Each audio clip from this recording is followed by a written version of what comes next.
હું નિધિ સેવાત zonal chief Sarthana તરીકે ફરજ બજાવું છું। સુરત મહાનગરપાલિકા દ્વારા દર વર્ષે પ્રી મોન્સૂનની કામગીરી હાથ ધરવામાં આવે છે। આ વર્ષે પણ ધરવામાં આવી હતી। આ પછી જ્યારે વરસાદ પડી તો બહુ બોટલનેક્સ આઈડેન્ટિફાઈ થઈ હતી, જેના દૂર કરવા માટે અત્યારે કવાયત ચાલી રહી છે। આમાં એક મુખ્ય વાલમનગર પાસે જો જૂનો બ્રિજ છે, આના કારણે બહુ એફ્લક્સ થતું હતું। આને અત્યારે અમે દૂર કરી રહ્યા છે। પાસોદરા ગામે ખાડીની વચ્ચે પાઇપ નાખીને કલવટ બનાવી દેવામાં આવ્યું હતું। આ પાઇપ કલવટ અત્યારે ઝોન દ્વારા દૂર કરવામાં આવી રહ્યું છે।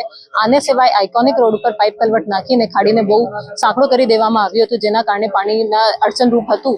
આ પણ દૂર કરવામાં આવી રહ્યું છે। અને ડીએફસીસી બુલેટ ટ્રેનની નીચે પણ પાઇપ કલવટ હતું, જેને દૂર કરવાની કામગીરી અત્યારે હાથ ધરવામાં આવી છે। આ સિવાય પણ ડ્રોન મારફત આખી ખાડીના સર્વે કરવામાં આવી રહ્યું છે, અને જો પણ એવી બોટલનેક્સ આઈડેન્ટિફાઈ થશે આને પણ દૂર કરવામાં આવશે।